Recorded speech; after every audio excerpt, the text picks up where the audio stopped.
തടവിലാക്കിയ 20 ബന്ദികളെ ഹമാസ് മോചിപ്പിച്ചു.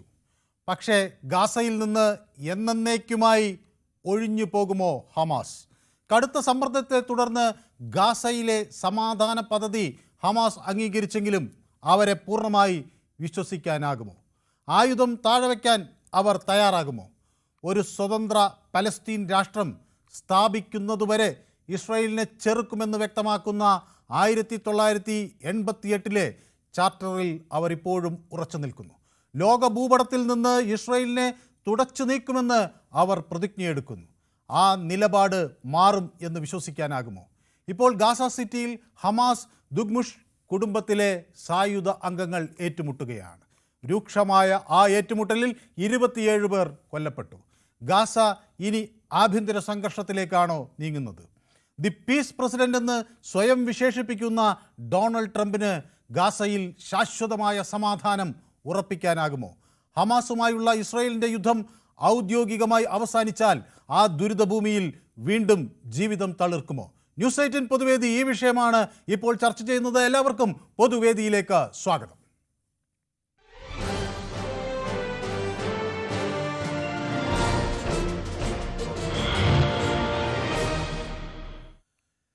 യെസ്, നമ്മൾ പൊതുവേദിയിലേക്ക് കടക്കുമ്പോൾ ഈ ഘട്ടത്തിൽ ഡൊണാൾഡ് ട്രംപ് ഇസ്രായേലിൽ അവിടെ പാർലമെൻറ്റിൽ എത്തിയിട്ടുണ്ട്.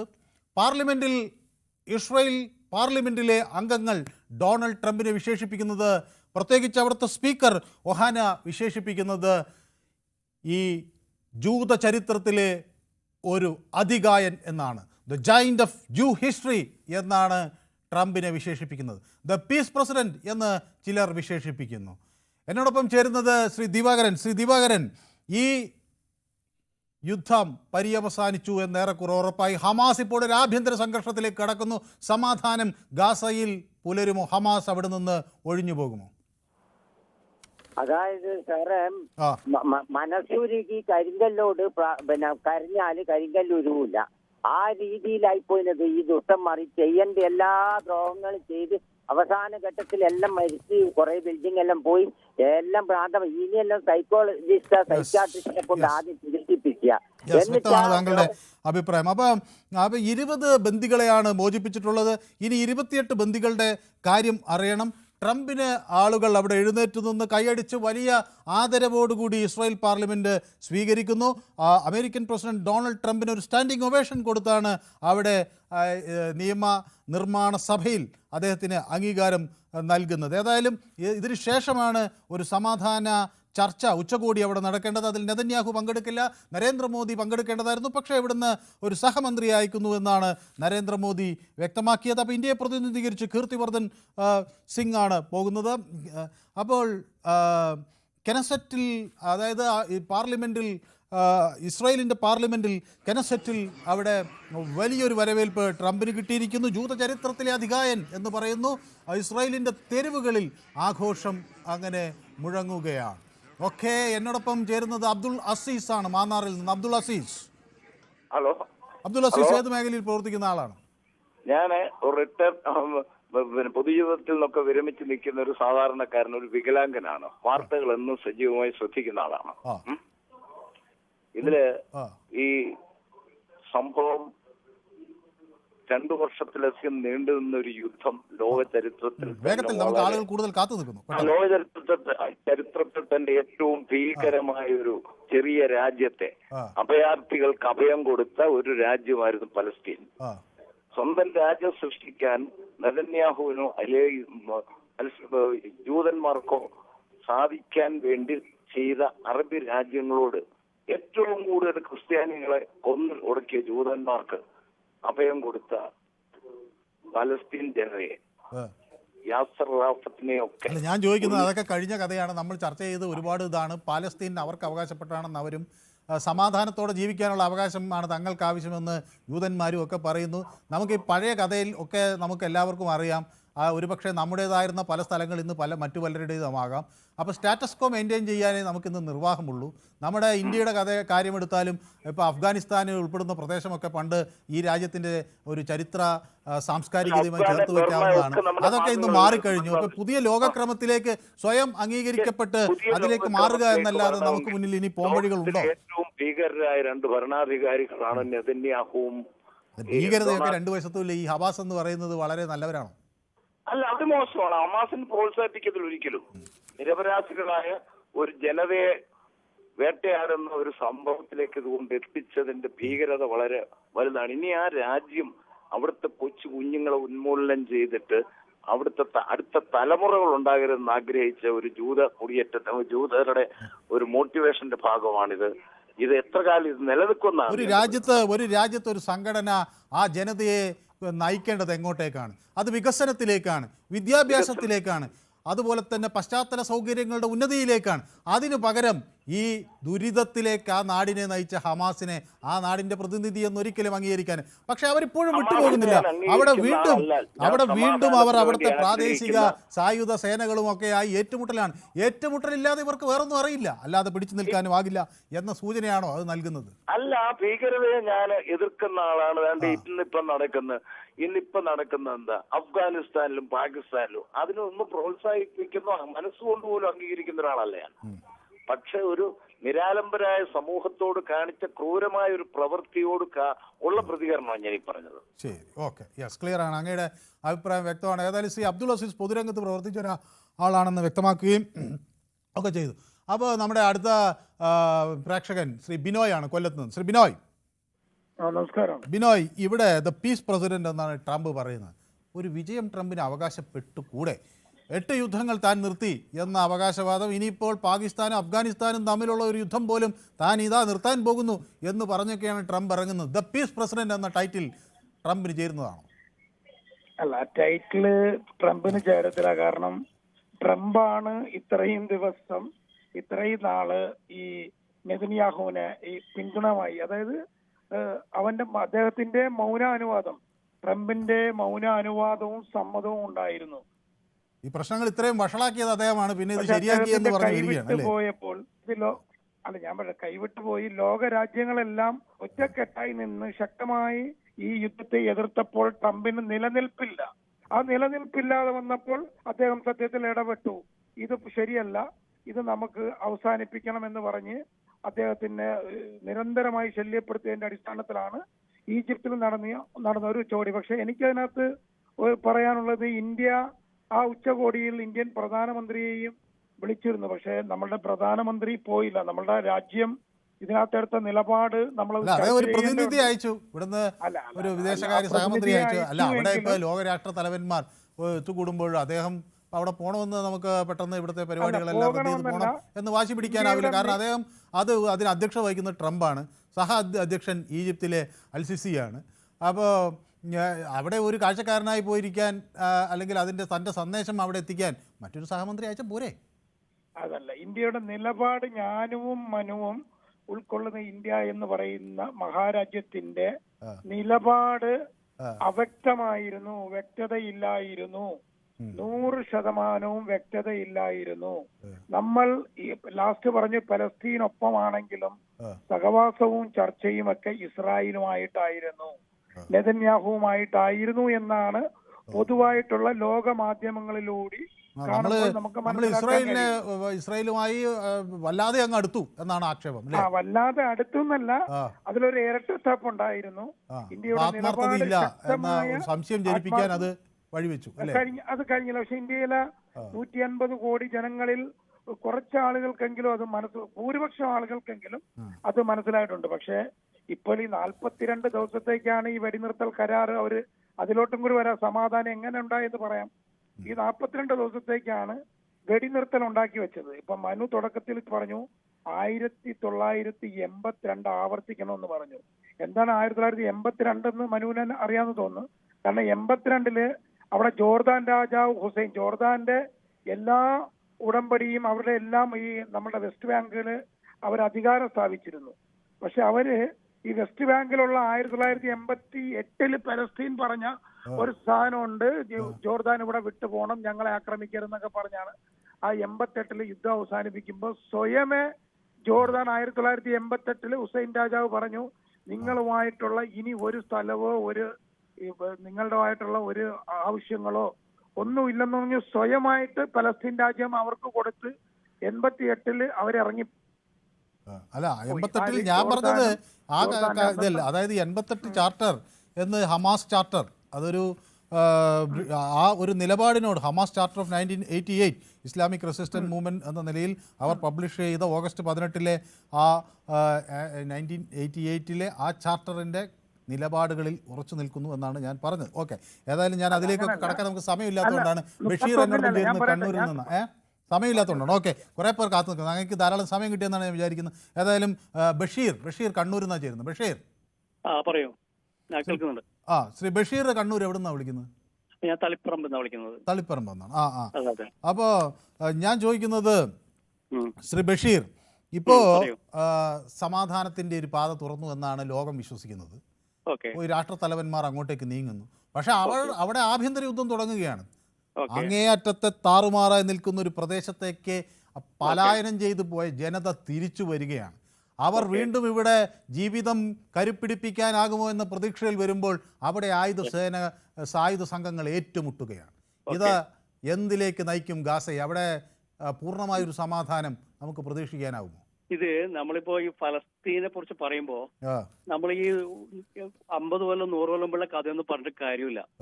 ഇത് ആയിരക്കണക്കിന് വർഷങ്ങൾക്ക് മുമ്പേ ഉള്ള പ്രശ്നങ്ങളാണ് അവിടെ ഉള്ളത്. അതെ, ആയിരക്കണക്കിന് വർഷങ്ങൾക്ക് മുമ്പ് ആളുകൾക്കിടയിൽ നമുക്ക് ഇനിയൊരു കാലത്ത് അത് മുഴുവൻ 1000 വർഷങ്ങൾക്ക് പുറകോട്ട് പോയി അത് പരിഹരിക്കാനാവില്ല. നമ്മൾ നിലവിലെ ഒരു സ്റ്റാറ്റസ് കോ അനുസരിച്ച് കാര്യങ്ങൾ കൊണ്ടുപോവുക എന്നതാണ് ഇന്റർനാഷണൽ ഡിപ്ലോമസിയിൽ ഏറ്റവും പ്രായോഗികമായ കാര്യം. അതിലൊരു തർക്കവും ആർക്കുമില്ല. പറയാം, ഗാസയിലെ പലസ്തീനിലെ പ്രശ്നങ്ങൾ ഒരിക്കലും തീരൂല. അത് ദൈവ നിശ്ചയമാണത്. ഇപ്പം ഹമാസ് ആണെങ്കിൽ ഇപ്പൊ ഹമാസ് ചിലപ്പോ അവിടെ നിന്ന് നശിക്കും തീരുമായിരിക്കും.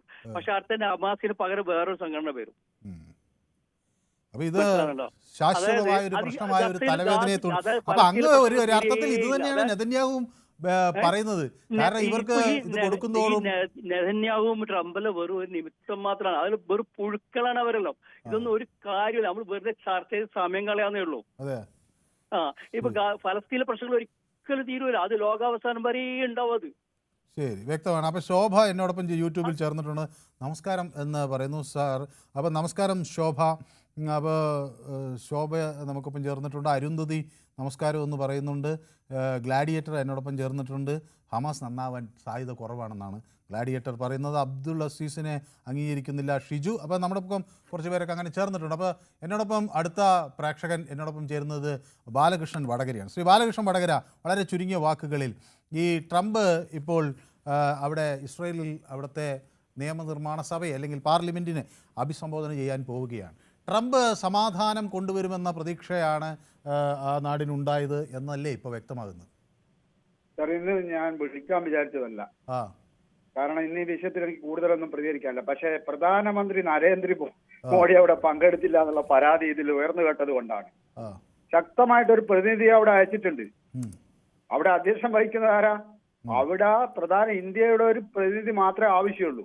പിന്നെ വേറൊരു കാര്യം, പലസ്തീന്റെ കൂടെയാണ് ഇന്ത്യ പലസ്തീന്റെ കൂടെയാണ്. പക്ഷെ ഹമാസിന്റെ കാര്യത്തിൽ ഇന്ത്യ ഇസ്രായേലിന്റെ കൂടെയാ. കാരണം പലസ്തീനിലെ പാവപ്പെട്ട ജനങ്ങളുടെ കൂടെയാണ്. പക്ഷെ ഹമാസ് എന്ന ഭീകര സംഘടന അമർച്ച ചെയ്യാൻ നെതന്യാഹു പിന്തുണ തന്നെയാ ഇന്ത്യ. അതിന് യാതൊരു സംശയവും വേണ്ട. അതുകൊണ്ട് തന്നെയാ. അപ്പൊ ഈ ഹമാസ് പഠിക്കുകയില്ല, സമാധാനം ഉണ്ടാവുകയില്ല. അപ്പൊ അങ്ങ് പറയുന്നത് ഈ ഷാർമൽ ഷെയ്ഖിൽ നടക്കുന്ന ഈ ഉച്ചകോടിയിൽ പ്രധാനമന്ത്രി ഒരു പ്രതിനിധി അയച്ചിട്ടുണ്ട്, കീർത്തി വർഗീസ് സിംഗിനെ. നമ്മുടെ സഹമന്ത്രിയാണ്, അത് മതി എന്നാണ് താങ്കൾ പറയുന്നത് അല്ലേ? അതല്ലേ? അവർക്ക് ചെറുതായിട്ടാണെങ്കിലും നമ്മുടെ സഹമന്ത്രി നമുക്ക് വളരെ വിലപ്പെട്ട ആളാണ്. അതെ അതെ, അദ്ദേഹം നമ്മുടെ രാജ്യത്തെ സംബന്ധിച്ച് വളരെ വിലപ്പെട്ടതല്ലേ? അങ്ങനെ പറയാം. അത് നമ്മളെ രാജ്യത്തുള്ളവർ തന്നെയാ പറയുന്നത്.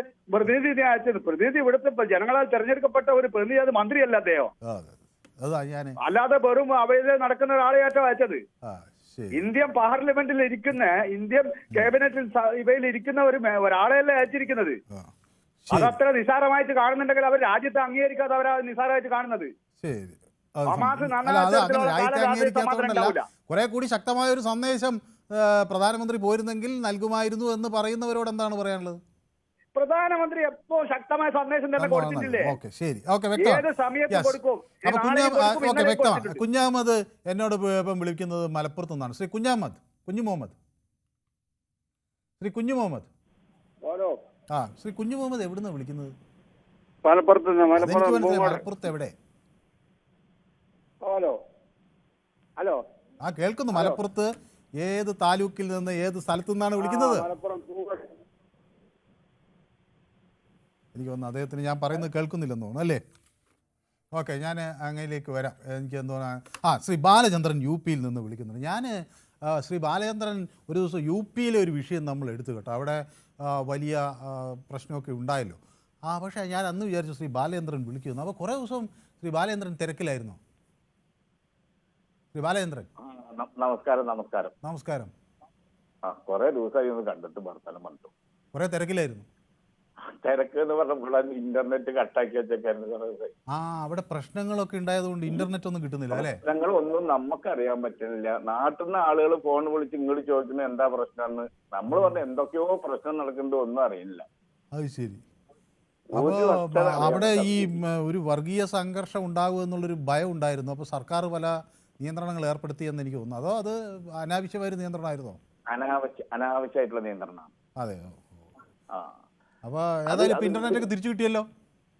തിരിച്ചു കിട്ടി. അത് ഇന്റർനെറ്റ് തിരിച്ചു കിട്ടിയിട്ടില്ലെങ്കിൽ സർക്കാരിൻ്റെതായിട്ടുള്ള ആളുകളുടെ കൈകൊണ്ട് തന്നെ സർക്കാരിന് അടി കിട്ടും. അത് ശരി. കാരണം അവരാണ് ഇവിടുത്തെ ഏറ്റവും വലിയ വ്യവസായികൾ, വ്യാപാരികൾ, വലിയ വലിയ ആളുകൾ അവരാണ്.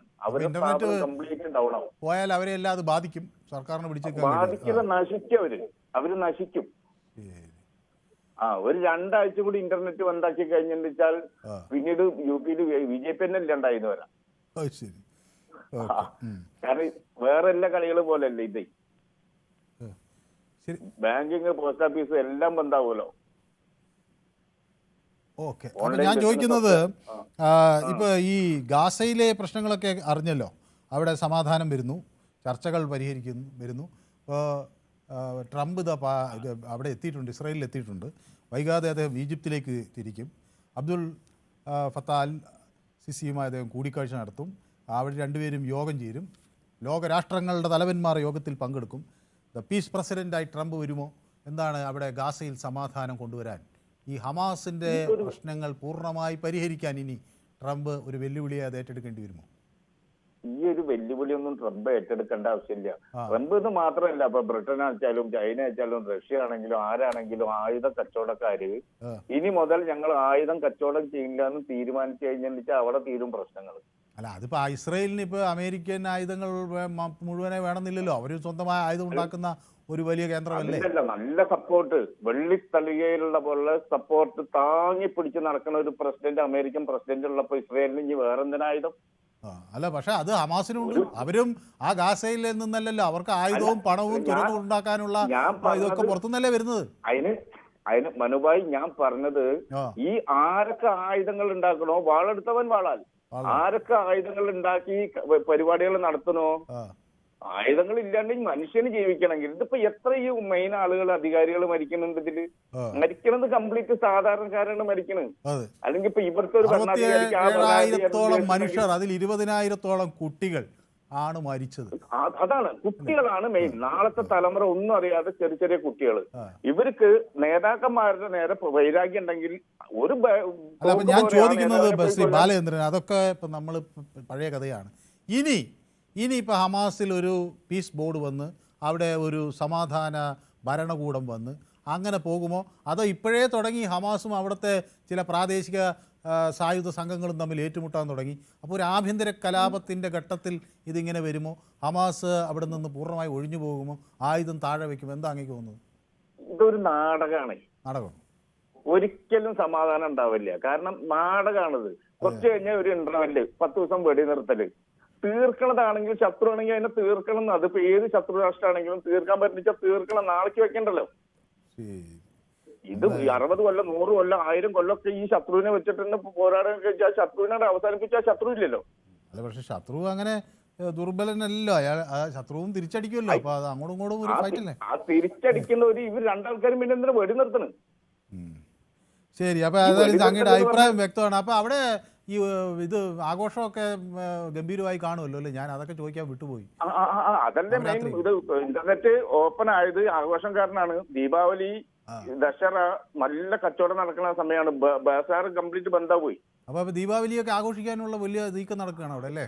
ഇല്ല, അതല്ലെങ്കിൽ തന്നെ UP ആണല്ലോ ഏറ്റവും കൂടുതൽ ആഘോഷം. ഇവിടെ എല്ലാ ആഘോഷങ്ങളും ബാലേന്ദ്രൻ എങ്ങനെയാണ് ദീപാവലി ആഘോഷിക്കുന്നത്? ആളുകളെല്ലാം സുഹൃത്തുക്കൾക്കൊപ്പമാണോ? നമ്മൾ കണ്ടമാനം സുഹൃത്തുക്കള് എല്ലാ അലങ്കാരങ്ങളും കാര്യങ്ങളും എല്ലാം വെച്ച് കലക്കും. അപ്പൊ വെരി ബെസ്റ്റ് വിഷസ്. പടക്കം മേടിക്കലൊക്കെ നിർത്തിയാണ്. മകൻ ഇവിടെ സ്ഥലത്തില്ല, മകൻ മംഗലാപുരത്താ പഠിക്കുന്നത്, കാരണം പടക്കം വാങ്ങലൊന്നുമില്ല. അപ്പൊ മകൻ വരില്ലേ? വെക്കേഷൻ വരില്ലേ? ഇല്ല, എങ്കിലും വരില്ല. അവൻ നാട്ടിലേക്ക് പോക്കാണ് പതിവ്. അപ്പൊ നമുക്ക് ഇപ്പൊ ഓൺലൈനായിട്ട് വീഡിയോ കോൾ ചെയ്ത് അങ്ങോട്ടും ഇങ്ങോട്ടും വിഷ് ചെയ്യാം അല്ലേ? കുഴപ്പമൊന്നുമില്ല. ഡെയിലി അവൻ വീഡിയോ കോൾ ചെയ്യും, എല്ലാ ആളുകളെയും കാണുമല്ലോ. Oh, very good. Okay, thank you Shri Balendran. അവിടെ നിന്ന് വിളിച്ച് പങ്കുവയ്ക്കുകയും ചെയ്തതിന്. എന്നോടൊപ്പം പ്രദീപ് ഉണ്ട്, ബർമുഡ എന്ന് വെച്ചാൽ. പ്രദീപ്, ഈ ട്രംപ് ഇപ്പോൾ അവിടെ ഇസ്രായേലിൽ എത്തിയിട്ടുണ്ട്.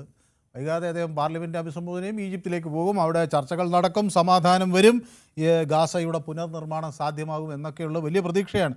പക്ഷേ ലോക ഭൂപടത്തിൽ നിന്ന് ഞങ്ങൾ ഇസ്രായേലിനെ തുടച്ചു മാറ്റും എന്ന് പ്രതിജ്ഞയെടുത്ത് വന്ന ഒരു സായുധ സംഘമാണ് ഹമാസ്. ആ സായുധ സംഘം ആ നിലപാട് ഉപേക്ഷിച്ച് ഇനി ഞങ്ങൾ സസ്യബുക്കുകളാകും എന്ന് പറയുമോ പ്രദീപേ? നമസ്കാരം മിസ്റ്റർ മനു. നമസ്കാരം. Never never never.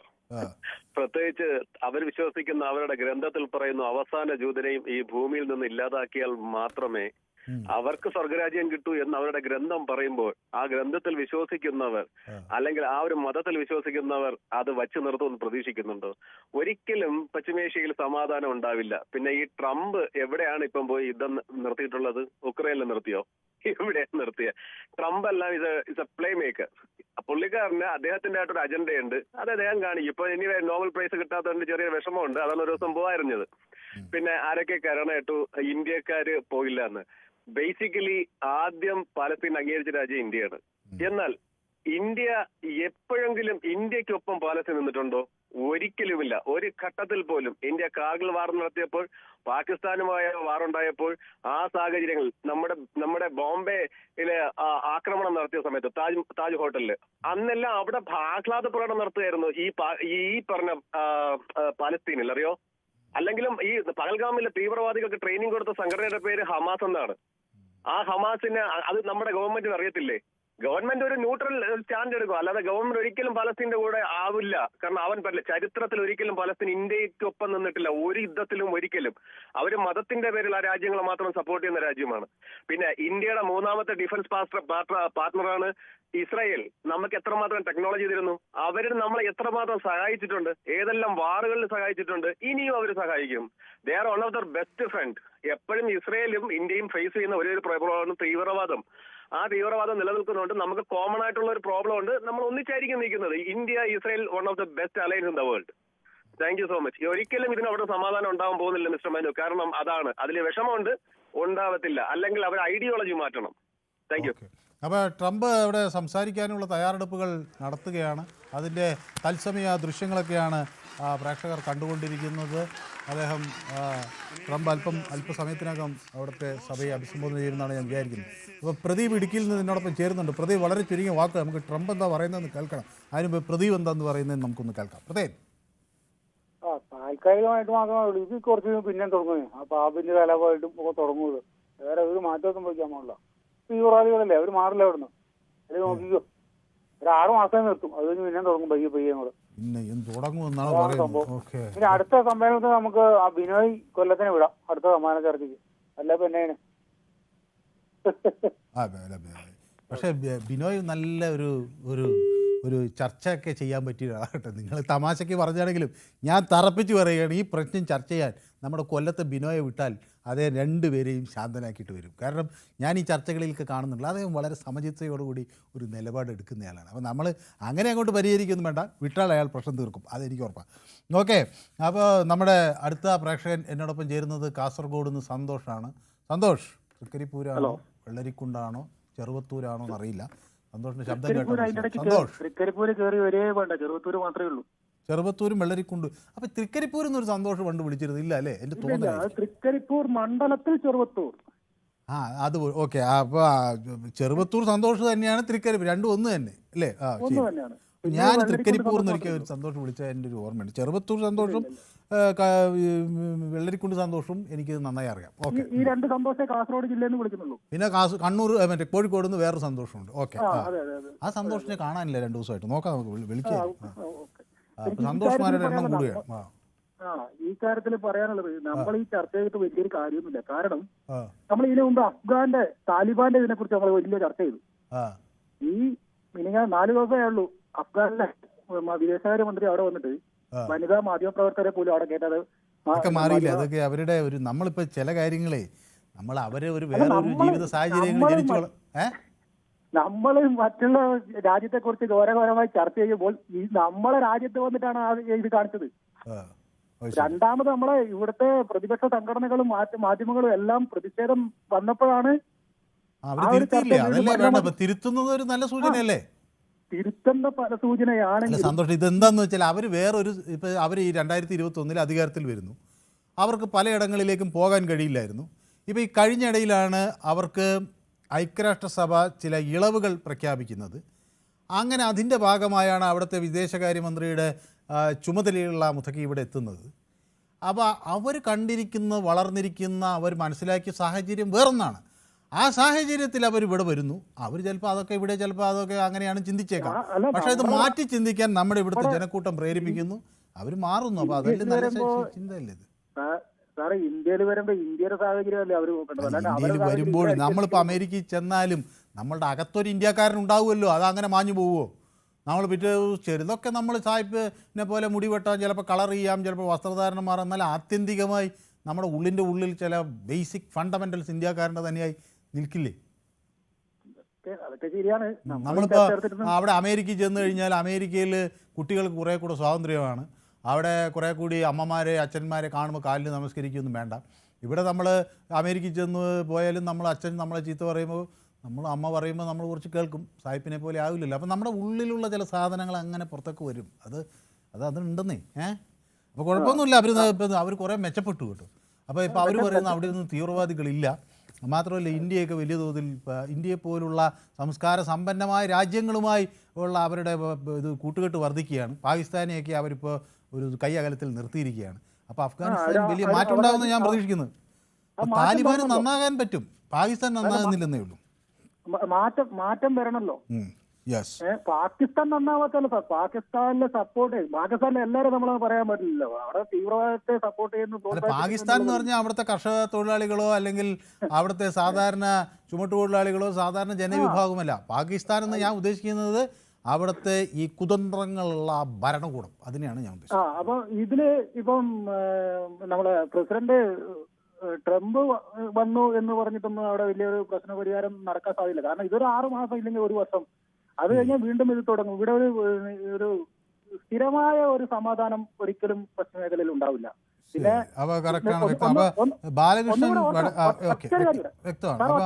ഒറ്റൊരു കാര്യം, ഹലോ, ഈ ട്രംപ് കഴിഞ്ഞ പ്രാവശ്യം നോബൽ സമാധാനം കിട്ടിയില്ല എന്ന് പറഞ്ഞിട്ട് ആ രാജ്യത്തെ ഞാൻ പ്രതികാരം ചെയ്യുന്ന പറഞ്ഞ ആളാണ് നോബൽ സമ്മാനം നേടാൻ പോകുന്ന ആള്. സമാധാനത്തിനുള്ള ഇത് കൊടുത്തില്ല എന്ന് ആഗ്രഹിക്കാലും ഒരു നോബൽ സമ്മാനമൊക്കെ ട്രംപ് കാരണം ഒബാമയ്ക്ക് കിട്ടി, 4 അമേരിക്കൻ പ്രസിഡന്റുമാർക്ക് കിട്ടിയിട്ടുണ്ട്, ജിമ്മി കാർട്ടറിന് കിട്ടിയിട്ടുണ്ട്. അപ്പൊ തനിക്കും അതിനൊക്കെ ആഗ്രഹം ഉണ്ടെന്നൊക്കെ അദ്ദേഹം പറഞ്ഞു. പറയട്ടെ, അങ്ങനെ സമാധാനത്തിനെതിരെ എനിക്ക് നോബൽ സമ്മാനം തന്നില്ല എന്ന് പറഞ്ഞ് ഞാൻ ആ രാജ്യത്തിനെതിരെ പ്രതികാരം ചെയ്യുന്നു. ശരി, ഓക്കെ, വ്യക്തമാണ്. അപ്പൊ ന്യൂ തിങ്കർ പറയുന്ന ആനക്കാര്യം ചർച്ച ചെയ്യുമ്പോൾ ചേനക്കാര്യം, അതാണ് അഫ്ഗാൻ കാര്യം ചർച്ച ചെയ്യുമ്പോൾ ഈ കാര്യം പുറത്തു വരുന്നതെന്ന്. ഓക്കെ. അപ്പോൾ ഞാൻ നേരത്തെ പറഞ്ഞില്ല, നമ്മുടെ ബിനോയ് നല്ലൊരു മധ്യസ്ഥ ചർച്ചയ്ക്ക് പറ്റിയ ആളാണ്. അപ്പോൾ ഷിജു എന്നോട് പറയുക കേട്ടോ, Binoy is the best person to solve problems as far as and better than many other people. അപ്പോൾ ബിനോയ് നല്ല അദ്ദേഹം ഒരു രാഷ്ട്രീയ പ്രവർത്തകനാണ്, ഒപ്പം വ്യാപാരികളുടെ ഒരു നേതാവാണ്, അപ്പോൾ പൊതുകാര്യ പ്രസക്തനാണ്. അപ്പോൾ അങ്ങനെയുള്ള ആളുകൾ കിട്ടുന്ന ഒരു ക്വാളിറ്റിയാണ് മറ്റാളുകളെ ഒന്ന് കേൾക്കുക, എന്നിട്ട് സമാധാനത്തോടെ കാര്യങ്ങൾ ചർച്ച. അപ്പോൾ തോമസ് എന്നോടൊപ്പം ചേരുന്നു കോന്നിയിൽ നിന്നാണ്. ശ്രീ തോമസ്. അത് ഈ ഹമാസ് എന്ന് പറയുന്ന സംഘടന എന്ന് പറയുന്നത് ഒരു ഭീകര സംഘടനയുടെ അങ്ങേ അറ്റത്തുള്ള ഒരു സംഘടനയാണ്. ഒരു സുപ്രഭാതത്തിൽ ഇസ്രയേലിൽ കയറിയിട്ട് അവിടുത്തെ 1500 പ്രജകളെയും 500 പേരെ കൊല്ലുകയും 500 പേരെ തടങ്കിലാക്കിക്കൊണ്ട് പോവുകയും ചെയ്ത ഒരു സംഘടനയാണ്.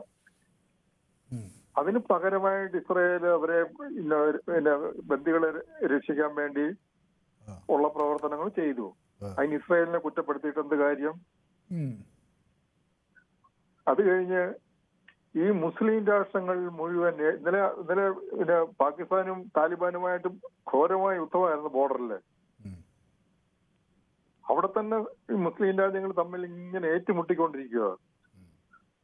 അപ്പൊ ഈ മുസ്ലിം രാജ്യങ്ങൾ മുഴുവൻ ഈ ഭീകരവാദത്തിന് നല്ല വളക്കൂറുള്ള മണ്ണാണ്. ഈ സമാധാന സന്ധി ഒന്നും ശാശ്വതമായിരിക്കാനുള്ള സാധ്യത എന്ന് പറയുന്നത് ഇപ്പൊ നമ്മളൊരു മതത്തിന്റെ പുറത്ത് കെട്ടിവെക്കണ്ട. ഇപ്പൊ റഷ്യ യുദ്ധം ചെയ്യുന്ന എന്തെങ്കിലും മതത്തിന്റെ അടിസ്ഥാനത്തിലാണ്.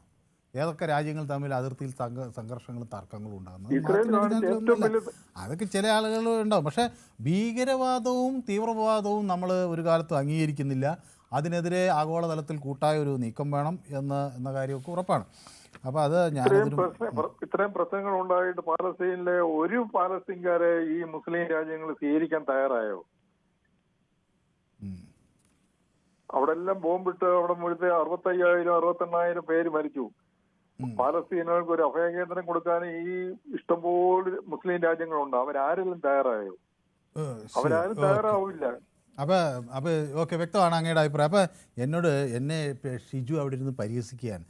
എന്നെയും വേണമെങ്കിൽ ഇതുപോലെ നയതന്ത്ര പ്രതിനിധിയായി വിടാം.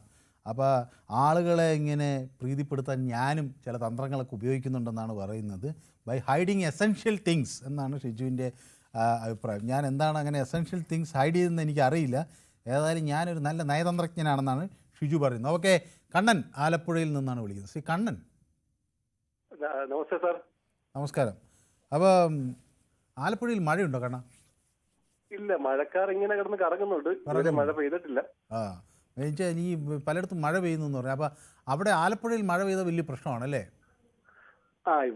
ഇവിടുത്തെ സാഹചര്യം പിന്നെ ഒത്തിരി തോടുകളൊക്കെ ഉള്ളത് കൊണ്ട് അത് പെട്ടെന്ന് അതിന്റെ പരിഹാരമാവുകയും ചെയ്യും. പിന്നെ ചില സ്ഥലങ്ങളിൽ താഴ്ന്ന പ്രദേശങ്ങളിൽ വെള്ളക്കെട്ടുണ്ടാവും.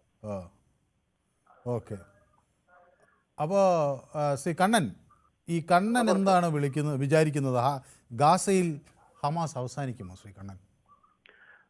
സാർ, ഗാസയിലെന്നല്ല, ഈ ലോകത്ത് ഒരിടത്തും ഈ പിന്നെ അമേരിക്കയുടെ ഈ വ്യവസായ തന്ത്രം എന്ന് പറഞ്ഞു കഴിഞ്ഞാൽ ഈ ആയുധ കച്ചവടമാണ്. അവർക്ക് ഈ ആയുധം കച്ചവടം ഇല്ല എന്നുണ്ടെങ്കിൽ അമേരിക്ക ഇല്ല. അപ്പോൾ ലോകത്ത് ഒരു സ്ഥലത്തും പ്രശ്നങ്ങൾ അവസാനിക്കാൻ വേണ്ടി ഞാൻ വേറൊരു ചോദ്യം ചോദിക്കട്ടെ. ഈ ആയുധ കച്ചവടം അങ്ങ് പറയുന്ന അമേരിക്കയാണ്. ചൈന ആയുധ കച്ചവടം ചെയ്യുന്നില്ല. ഇന്ത്യയിൽ ഇപ്പൊ ഈ പാകിസ്ഥാൻ വിട്ട് ഇവിടെ വന്ന് പതിച്ച എല്ലാ മിസൈലുകളും ചൈനയുടേതല്ലേ? റഷ്യ ആയുധ കച്ചവടം ചെയ്യുന്നില്ല. ഇപ്പൊ പല ആളുകളും ചൈനയും റഷ്യ ആയുധ വ്യാപാരികളായിട്ട് അമേരിക്ക മാത്രം എന്ന് പറയുന്നത് എന്താ?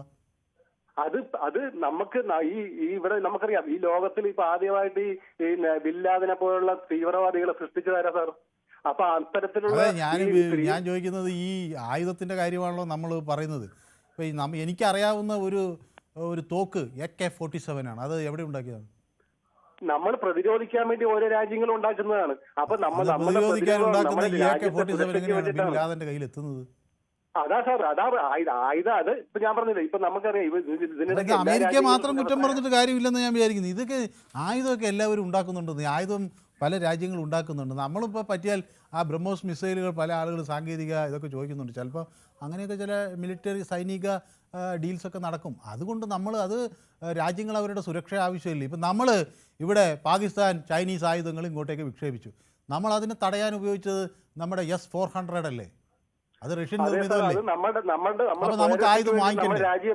നമ്മുടെ രാജ്യം നമ്മളുടെ സ്വയരക്ഷയ്ക്ക് വേണ്ടി നമ്മൾ ആരെയും ഇപ്പൊ മറ്റു രാജ്യക്കാരെക്കാട്ടി ഏറ്റവും എവിടെ ആരെങ്കിലും ഒരു അപകടം ഉണ്ടായാല, ആർക്കെങ്കിലും എന്തെങ്കിലും ആപത്തുണ്ടായാല, അന്നേരം ഏറ്റവും കൂടുതൽ സങ്കടപ്പെടുന്ന നമ്മുടെ രാജ്യം. നമ്മൾ ആരെയും ആക്രമിക്കാൻ വേണ്ടി അങ്ങോട്ട് മുതിരുന്നില്ല. നമ്മുടെ രാജ്യത്ത് സാഹചര്യത്തിന് എതിരായിട്ടുള്ള ഞാൻ പറയണം, ആയുധങ്ങൾ ആളുകൾ സ്വയരക്ഷയ്ക്ക് എന്ന അർത്ഥത്തിൽ തന്നെയാണ് വാങ്ങുന്നത്. അത് അമേരിക്ക മാത്രമൊന്നുമല്ല വിൽക്കുന്നത്. ഇവിടെ ഇന്ത്യയിൽ വന്നിട്ട് വീണിട്ടുള്ള എല്ലാം എനിക്കറിയാവുന്ന ആയുധങ്ങളെ കൂടുതലും ചൈനീസും അതുപോലെ റഷ്യനുമാണ്. ഞാൻ ഒരു ഉദാഹരണം പറയും. AK-47 അതാണല്ലോ കണ്ണനും അറിയാവുന്ന ഒരു പ്രധാന തോക്കിന്റെ ഐറ്റം അല്ലേ? അതെ അതെ അത് റഷ്യനല്ലേ? അപ്പൊ ആയുധങ്ങളൊക്കെ എല്ലാവരും ഉണ്ടാക്കുന്നുണ്ട്. അതെ സാർ, ഇപ്പൊ ഞാൻ പറഞ്ഞു, ഇപ്പൊ നമ്മൾക്ക് ഒരു ഇന്ത്യയുടെ ആവശ്യങ്ങൾക്കായി ഇങ്ങോട്ട് വാങ്ങിയിട്ട് പിന്നെ അത് മറ്റു സ്ഥലങ്ങളിലേക്ക് കൈമറിഞ്ഞു പോവാം. അത് പിന്നെ ഇത് അമേരിക്കയിൽ പറയുമ്പോൾ അങ്ങനെയല്ലല്ലോ സാർ. അമേരിക്ക എന്ന് പറഞ്ഞു കഴിഞ്ഞാൽ ഇപ്പൊ നമ്മൾക്കറിയാം വർഷങ്ങൾ കാര്യങ്ങളും നീക്കങ്ങളും നമ്മൾക്കറിയാവുന്നതാണ്. വിശ്വസിക്കാൻ പറ്റാത്ത ഇടവേള ആവശ്യമായതുകൊണ്ടാണ്. അപ്പൊ അങ്ങ് പറയുന്നതൊക്കെ എനിക്ക് കൃത്യമായി മനസ്സിലായി. നമ്മുടെ കൃഷ്ണൻകുട്ടി യൂട്യൂബിലാണെന്ന് വന്നിരിക്കുന്നത്. പാലസ്തീൻ എന്ത് ചെയ്താലും അവരാണ് ശരി എന്നൊരു ലേഖനം എം സുരാജ് എഴുതിയിരുന്നു. അത് വായിച്ചാൽ പാലസ്തീനൊപ്പമേ നമ്മൾ നിൽക്കൂ എന്നാണ്. ഒരുപക്ഷെ അത് വായിക്കാത്തതുകൊണ്ടായിരിക്കണം പലരും പാലസ്തീനെതിരെ നിൽക്കുന്നത്. ഏതായാലും ശരി. അപ്പോൾ നമ്മളൊരാൾ എഴുതിയ ലേഖനം അങ്ങനെ വായിക്കണമെന്ന് വാശി പിടിക്കുന്നതിൽ കാര്യമില്ല. അല്ലാതെ തന്നെ പാലസ്തീൻ അവരുടെ അവകാശം എന്തെന്ന് പറയാനൊക്കെ കഴിയണം. അപ്പോൾ പ്രവീണ ചേച്ചിക്ക് ഒരു ഇടവേള കൊടുക്കും സാർ. ഇന്ന് മനു സാർ കമൻസ് ഒന്നും വായിക്കുന്നില്ല എന്നാണ് പറയുന്നത്.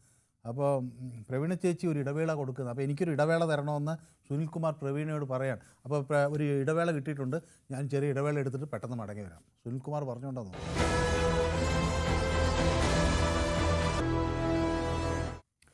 അപ്പോൾ പൊതുവേദി തുടരുകയാണ്. ഒരു മെമ്പർ വിളിക്കുന്നുണ്ട് കേട്ടോ. നമ്മുടെ കാണാവൂരിൽ നിന്നാണ് വിളിക്കുന്നത്.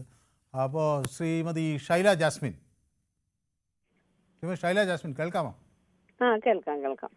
ശ്രീമതി ഷൈല, ഈ ട്രംപ് ഇപ്പോൾ അവിടെ ഇസ്രായേലിലെത്തി.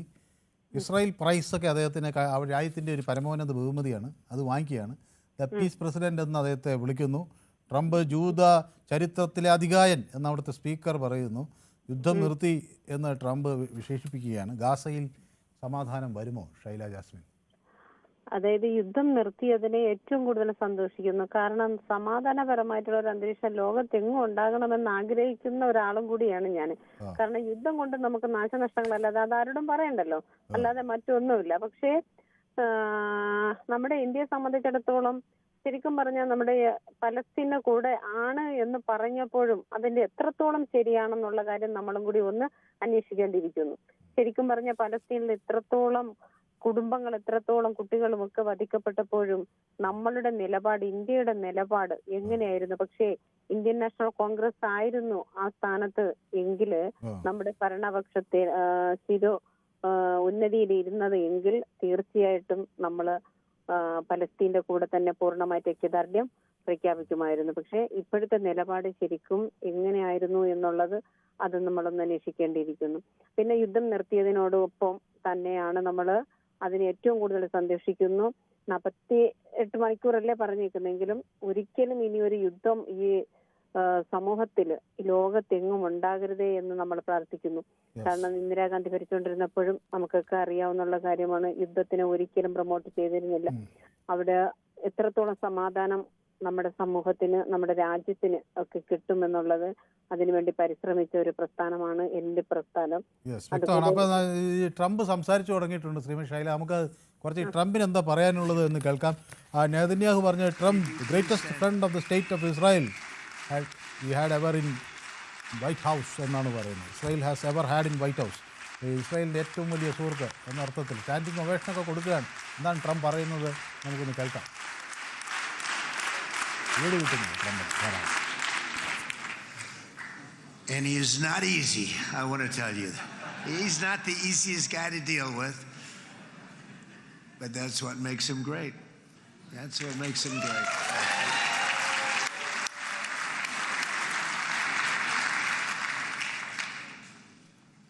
Thank you very much, baby. Great job.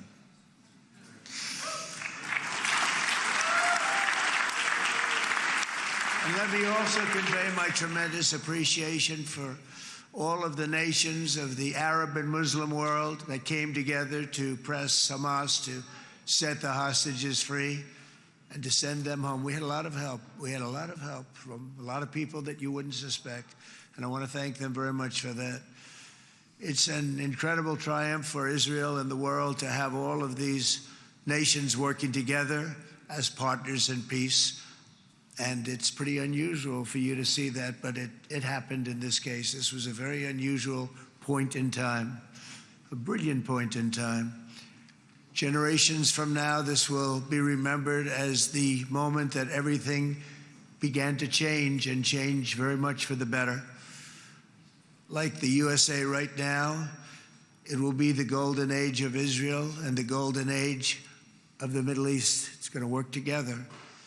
I'd like to thank several great American patriots for their invaluable help in getting something done that almost everyone thought was absolutely impossible. We were wasting our time. So many people said, "You're just wasting your time." But we weren't, because we had talented people working with us, and we had people that loved your country, and frankly, people that loved the region. They loved the Middle East. I want to thank my friend Steve Witkoff.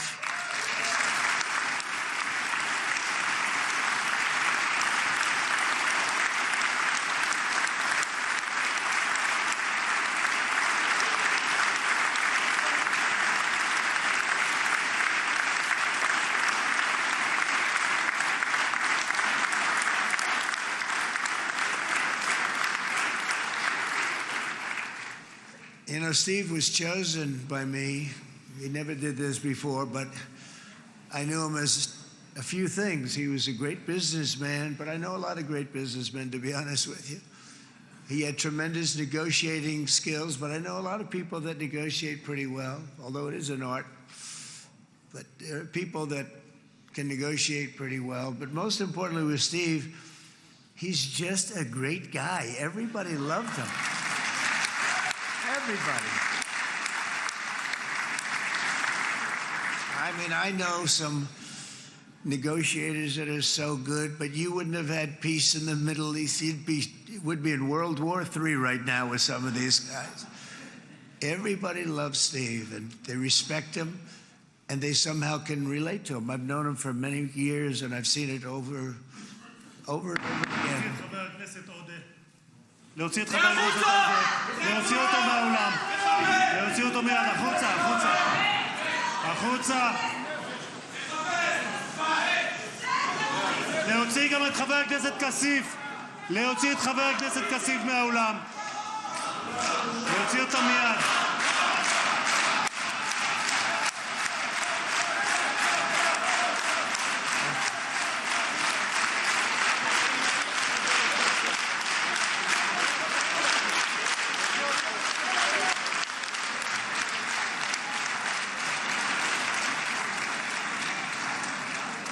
Sorry for that, Mr. President. Thank you. Please. Israel പാർലമെന്റിൽ Trump സംസാരിച്ചുകൊണ്ടിരിക്കുമ്പോൾ ചില തടസ്സങ്ങളുണ്ടായി. അതിൻ്റെ പക്ഷേ പെട്ടെന്ന് തന്നെ ആ പ്രതിഷേധക്കാരനെ അവിടെ നിന്ന് മാറ്റുകയും ചെയ്തിരിക്കുന്നു. സ്പീക്കർ അദ്ദേഹത്തോട് സമാപനം നടത്തുന്നതിൻ്റെ ദൃശ്യങ്ങളാണ് നമ്മൾ കാണുന്നത്. എന്തോ അവിടെ ഒരു പൊട്ടിത്തെറി ഉണ്ടായിട്ടുണ്ട്. So back to Steve.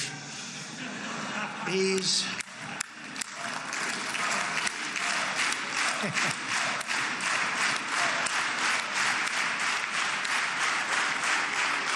But I tell one story because he was so involved, and then we called in Jared. We need that brain on occasion. We got to get Jared in here. We got to get a certain group of people. But Steve started this all by himself. I call him Henry Kissinger, who doesn't leak.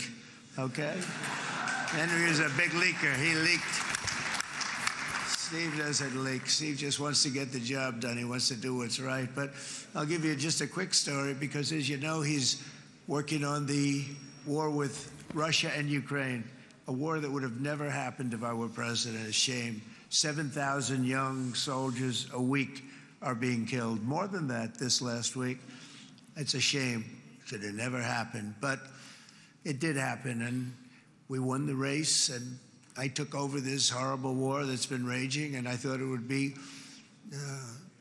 easily settled. I thought it was a hell of a lot easier than doing what we just did very successfully with Israel and a lot of other people.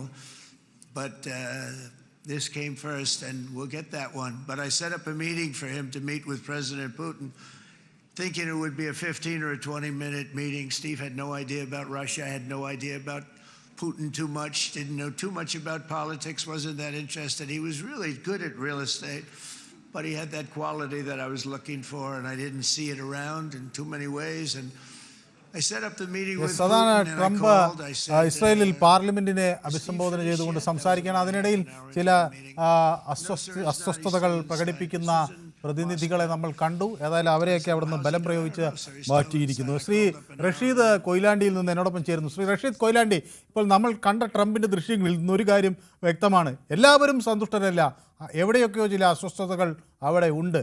എന്താണ് ശ്രീ റഷീദ് കൊയിലാണ്ടിക്ക് ഈ വിഷയത്തിൽ തോന്നുന്നത്? ശാശ്വതമായ ഒരു സമാധാന നയത്തിലേക്ക് കാര്യങ്ങൾ കൊണ്ടെത്തിക്കാൻ ട്രംപിന് കഴിയുമോ?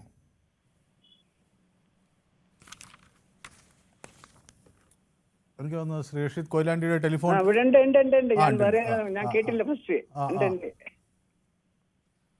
അതായത് ട്രംപ് മൈ ഫ്രണ്ട് അറിയാലോ, അയാളെ കുറിച്ച് ഓരോ ഇന്ത്യക്കാരനും വ്യക്തമായിട്ട് അറിയാം. അദ്ദേഹത്തെ കുറിച്ച് പറയാതിരിക്കലാണ് നല്ലത്.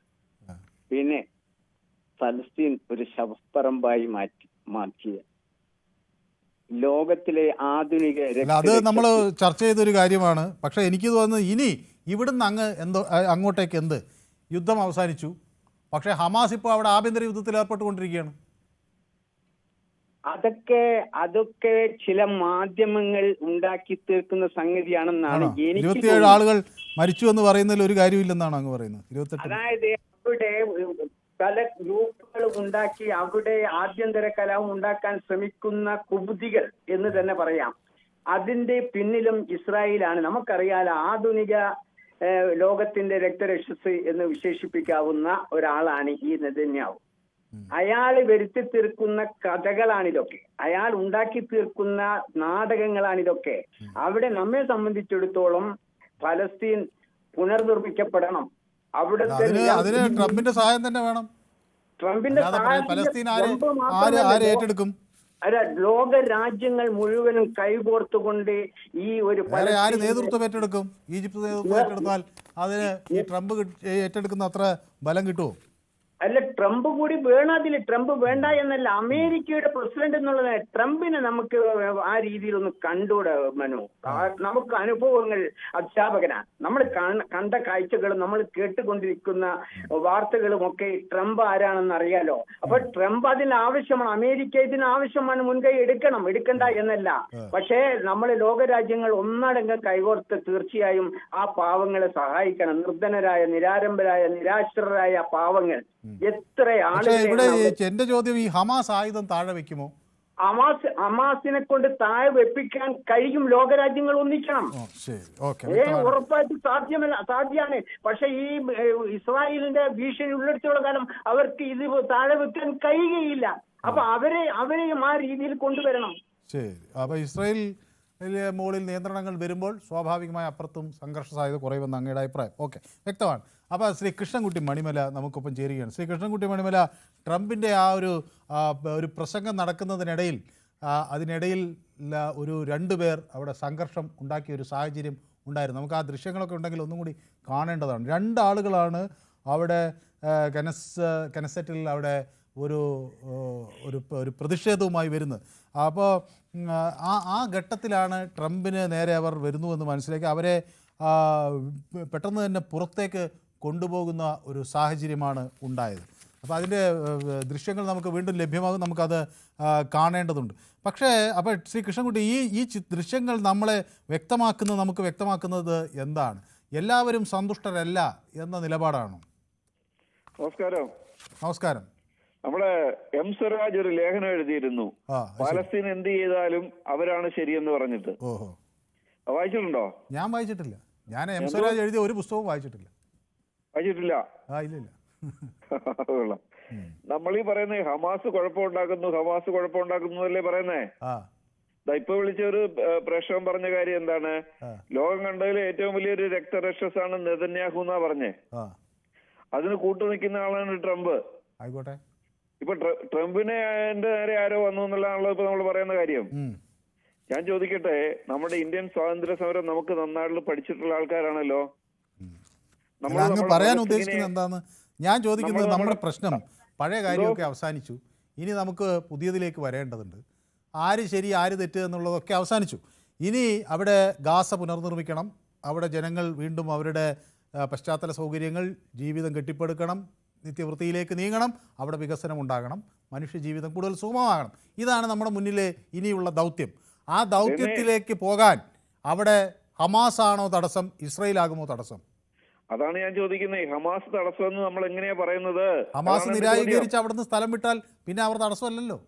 ഇസ്രായേൽ ആ ഗാസയുടെ കാര്യത്തിൽ ഇടപെടാതെ അത് ഒരു ബോർഡ് ഓഫ് പീസിനെങ്കിൽ ബോർഡ് ഓഫ് പീസിന് കൊടുത്ത് അവിടെ പുനർനിർമ്മാണം നടന്നാൽ പ്രശ്നമില്ലല്ലോ. രണ്ടുപേരും മാറി നിൽക്കുക എന്നുള്ളതാണ് അല്ലേ? അവതാരം തന്നെ സംസാരിച്ചുകൊണ്ടിരുന്ന വിളിക്കുന്ന ആൾ എന്ത് ചെയ്യും? അല്ല പിന്നെ അങ്ങ് എന്നോട് ചോദ്യം ചോദിച്ചാൽ ഞാൻ അതിന് മറുപടി പറയണ്ടേ? ഞാൻ പറയണ്ടേ? ആ പറഞ്ഞോ. അങ്ങ് ചോദ്യം ചോദിക്കുമ്പോൾ ഞാൻ ഉത്തരം പറയുന്നേ ഉള്ളൂ. ഞാൻ പറയുന്നത് നമ്മുടെ ഇന്ത്യൻ സ്വാതന്ത്ര്യ സമര ചരിത്രം നമ്മൾ പഠിച്ചിട്ടുണ്ടല്ലോ. ഓ അപ്പൊ ഉണ്ടോന്ന് വെച്ചാൽ പിന്നെ ഞാൻ ഉണ്ടെന്ന് മറുപടി പറയണ്ടേ? വേണ്ട, ഞാൻ പറഞ്ഞു തീരട്ടെ. അപ്പൊ അങ്ങ് ചോദിക്കണ്ട, പഠിച്ചിട്ടുണ്ടോ അങ്ങ് തീരുമാനിച്ചാൽ മതി. പഠിച്ചിട്ടുണ്ടല്ലോ. അപ്പൊ ഭഗത് സിംഗിനെ നമ്മൾ എങ്ങനെയാ കണക്കാക്കുന്നേ?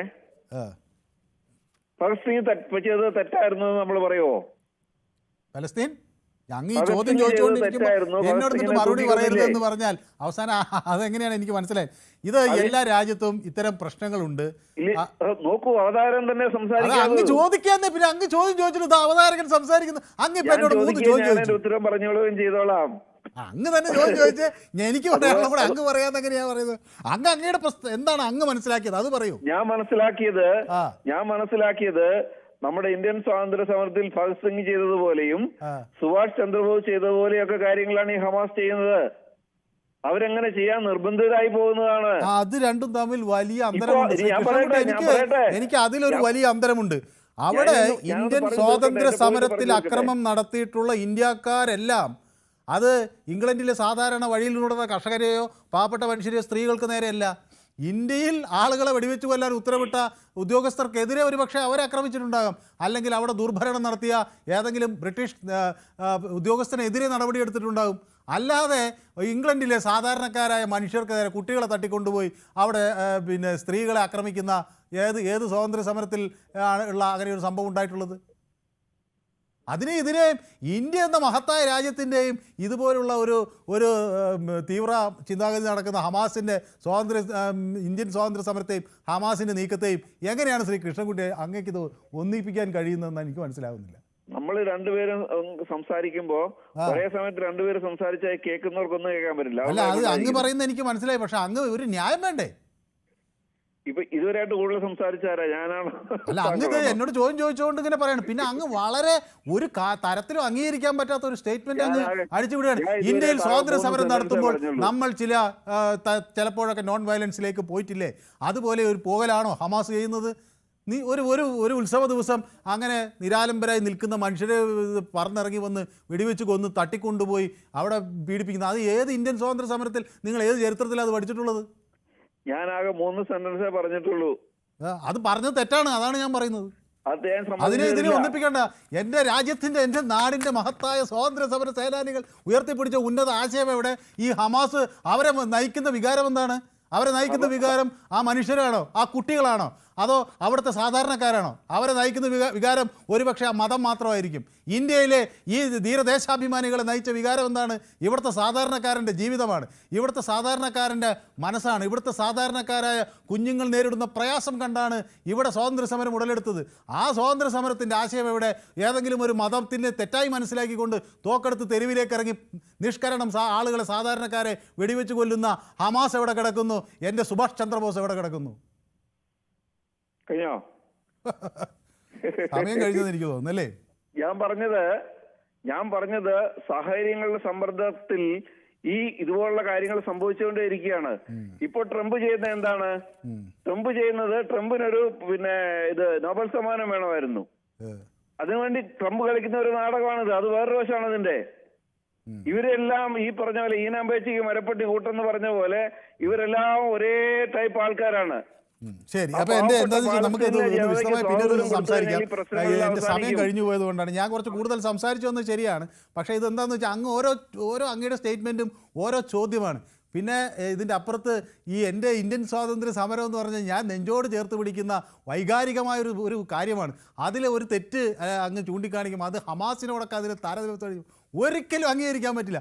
നേതാജി സുഭാഷ് ചന്ദ്രബോസും ഹമാസിൻ്റെ യാഹിയ സിൻവറോ അവരൊക്കെ തമ്മിലുള്ള വ്യത്യാസം എത്ര ആനയും ഈ ചെറിയ ഉറുമ്പും തമ്മിലുള്ള പോലത്തെ ഒരു വ്യത്യാസമാണ്. ഓക്കെ, ഏതായാലും ഞാൻ ഈ വിഷയം യൂട്യൂബിൽ പ്രേക്ഷകർക്ക് മുന്നിൽ ചർച്ച ചെയ്തിരുന്നു. ഹമാസ് അവിടെ നിരായുകരണത്തിന് തയ്യാറാകുമോ? ഹമാസ് അവിടെ ആയുധം ഉപേക്ഷിക്കുമോ? അവിടെ ഈ ഹമാസിനെ പൂർണ്ണമായി ഒഴിപ്പിക്കാൻ ട്രംപിന് കഴിയുമെന്നീ ചോദ്യങ്ങൾ നോക്കുമ്പോൾ അത് 27% ആളുകൾക്ക് അങ്ങനെ ഒരു ഉറപ്പും വിശ്വാസവും ഉള്ളൂ. ഹമാസ് അവിടെ വീണ്ടും ഉയരും എന്ന് തന്നെയാണ് ആളുകൾ പറയുന്നത്. 73% ആളുകളും ഹമാസ് അവിടെ നിലയുറപ്പിക്കും, അവരധികാരത്തിൽ തുടരും എന്ന് തന്നെയാണ് പറയുന്നത്. ഏതായാലും ഇന്നത്തെ പൊതുവേദി ഇവിടെ സമാപിക്കുകയാണ്. നാളെ മറ്റൊരു വിഷയമായി വീണ്ടും കാണാം. നന്ദി, നമസ്കാരം.